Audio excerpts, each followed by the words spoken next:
আমি গোলাম রনার কাছে যেতে চাই। যে প্রসঙ্গে আসলে আমরা শুনছিলাম যে তারা বিশ্বাস করছে না যে লাশের সংখ্যা কত, এই অবিশ্বাসের জায়গা কেন আসবে? কারণ এই সরকার যখন বসেছে তখন এই ছাত্ররাই বসিয়েছে। তারা যখন আজকে আন্দোলন করছিল এক তরফ থেকে সেটাও বলার চেষ্টা করা হয়েছে এখানে ছাত্রলীগ ঢুকেছে, আওয়ামী লীগ ঢুকেছে, সেই একই কায়দায় আমরা শুনছি দোষারোপ যখন কেউ দাবি করতে চায়। এই যে সন্দেহ এই সরকারের বিরুদ্ধে ঢুকে যাওয়া, যে লাশ নিয়ে একটা রাজনীতি চলবে বা লাশের সংখ্যা কমানো হচ্ছে, এই অবিশ্বাসটা কেন? মানে ধন্যবাদ। আসলে আজকে মন খারাপের বাংলাদেশ। অনেক সারাটা দিন মানে সোশ্যাল মিডিয়াতে আসলে কোনো ভিডিও দেখতে পারিনি, শুধুমাত্র নিউজগুলো দেখেছি। মানে এইরকম হত্যাকাণ্ড, এরকম পুড়িয়ে মারার দৃষ্টান্ত বাংলাদেশে হবে এটা আসলে কল্পনার মধ্যে ছিল না। ফলে আপনার এখানে আসছি, কিন্তু কি বলবো এই বিষয় নিয়ে এরকম আসলে গুছিয়ে কথা বলতে পারছি না। তো যার জন্য প্রথমেই যারা নিহত হয়েছেন একেবারে আল্লাহর কাছে দোয়া করি তাদের পুরো শোক সন্তপ্ত পরিবার জন্য এই কষ্টটা কাটিয়ে উঠতে পারেন। আর দাবি জানাচ্ছি যে যারা আহত আছেন, রাষ্ট্রের প্রত্যেকটা নাগরিক আমরা সবাই মিলে তাদেরকে সর্বোচ্চ চিকিৎসা সেবা দেওয়ার জন্য যেন আমাদের কোনো ত্রুটি না হয়, এটা হলো প্রথম। দ্বিতীয়ত হলো যে গত 11 মাসে এই সরকারের যারা কর্তা ব্যক্তি, তারা এই ক্ষমতায় আসার আগে সবাই ছিলেন আমাদের এই জাতির প্রিয় মুখ। উপদেষ্টাতে যারা ছিলেন তাদেরকে দেখলে আমাদের ভালো লাগতো, তাদের কথা শুনলে আমাদের ভালো লাগতো।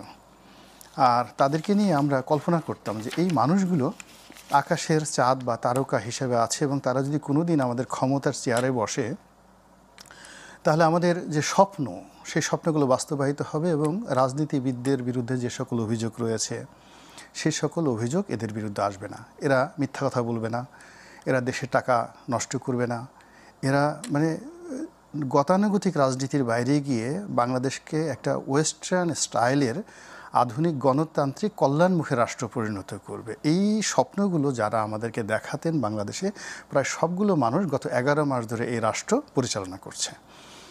কিন্তু বাস্তবতা হলো যে আমাদের দেশের একেবারে বিতর্কিত, যাদেরকে আমরা অসভ্য বলি, যাদেরকে আমরা চোর বলি, ডাকাত বলি, গুন্ডা বলি, লেখাপড়া জানে না, ইয়াবা ব্যবসায়ী বলি, সে সকল রাজনীতিবিদরা সেই স্বাধীনতার পর থেকে এখন পর্যন্ত সর্বনিম্ন যত বাজেভাবে তারা দেশ চালিয়েছেন বিভিন্ন সেক্টরে, সেই বাজে জিনিসগুলোর চাইতেও এই গত 11 মাসে আমাদের জাতীয় অর্থনীতি, আইনশৃঙ্খলা, ইনস্টিটিউশনাল যেটা ধ্বংস হয়ে যাওয়া, প্রতিষ্ঠানগুলো ধ্বংস হয়ে যাওয়া এবং মানুষের মন এবং মননে বিষ তৈরি করা, এই কাজগুলো অতীতের সবচেয়ে নিকৃষ্ট শাসকের আমলে যা হয়েছে তার চেয়ে বেশি হয়েছে এই গত 11 মাসে। ফলে দেখুন, এরশাদের জমানাতেও কবিতা লেখা হতো, শেখ হাসিনার জমানাতেও সুন্দর সুন্দর সিনেমা হতো, গান হতো। ওই যখন হাওয়া ভবন ছিল তখনও বাংলাদেশে উল্লেখ করার মতো অনেক শ্রেষ্ঠতম মন এবং মননে অনেক কিছু স্বপ্ন ছিল, প্রেম ছিল, ভালোবাসা ছিল। কিন্তু গত 11 মাসে আমাদের সব কিছুতেই মনে হয় যেন করোনার আক্রমণ হয়েছে। ফলে যারা ব্যবসা করে হাহাকার, যারা রাজনীতি করে শুধুমাত্র দুঃস্বপ্ন। এই যে রাজনীতিতে জুলাই আগস্ট বিপ্লবের পরে বিশাল একটা সম্ভাবনা সবাই দেখেছিল, এবং দেয়ার ওয়াজ নো আওয়ামী লীগ, কোনো আওয়ামী লীগ বাংলাদেশে ছিল না, নামও ছিল না। এবং আমরা তো ধরে নিয়েছিলাম যে আওয়ামী লীগ সারা জীবনের মতো কবর রচনা হয়ে গেল, আহা এই 35% লোকের কি হবে। কিন্তু কি হলো, এই গত 11 মাস ধরে যারা ক্ষমতা আসার চেষ্টা করেছে, আসতে চাচ্ছে, এই করছে, তাদের সবারই এখন তো দুঃস্বপ্ন। এই যে তাদের এখন যারা রাষ্ট্র চালাচ্ছে তাদের বিভিন্ন ত্রুটি, তাদের ভুল, তাদের ভ্রান্তির কারণে তাদের মুখগুলো, যেগুলোকে নিয়ে আমরা স্বপ্ন দেখলাম, সেই মুখগুলো আজকে বিভৎস হয়ে গেছে, সেই মুখগুলো এখন কালো হয়ে গেছে। সেই মুখগুলো দেখলে আমাদের মেজাজ গরম হয়ে যায়, তাদের কথা শুনলে আমাদের গোস্বা আসে। এবং তারই প্রেক্ষিতে কি হচ্ছে, এই যে দেখেন উপদেষ্টারা যখন এরকম একটা জায়গাতে গেল, একটা সিঙ্গেল লোক তাদেরকে অভ্যর্থনা জানানোর মতো ছিল না, এবং তারা যে অপমানিত হলেন এবং যে লাঞ্ছিত হলেন, এবং এখনও পর্যন্ত এই অশান্ত বাংলাদেশে মানে তাদের একটি কথাও আজকে এই আমরা যখন টক শো করছি সচিবালয়ের ঘটনা বলেন, মাইলস্টোনের উত্তরা দিয়াবাড়ির ঘটনা বলেন, এবং ঢাকা শহরের অন্যান্য এলাকাতে কোনো একটা জায়গাতে ইতিবাচক ফল আনেনি এখনো পর্যন্ত। বিক্ষুব্ধ, এবং কালকে সারা বাংলাদেশে কি হবে till we do not know.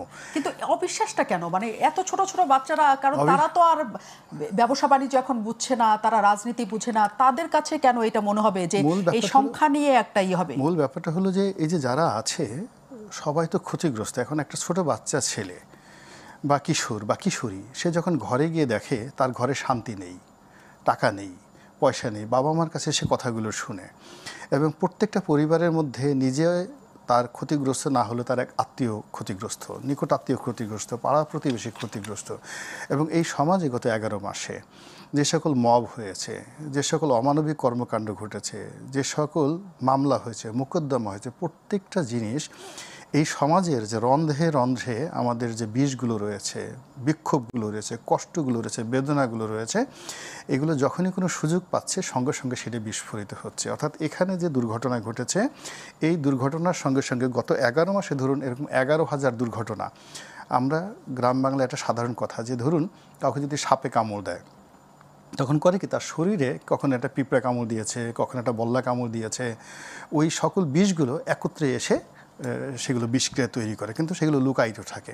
তো এই যে একটা দুর্ঘটনা হলো, সেই দুর্ঘটনার আগে ধরুন গত 6 মাসে আমাদের যে দুর্ঘটনাগুলো ঘটলো, সেই টোটাল দুর্ঘটনার বিষগুলো এখন একসাথে এসে কিন্তু এখানে জমা হয়ে বিস্ফোরিত হয়ে যাচ্ছে।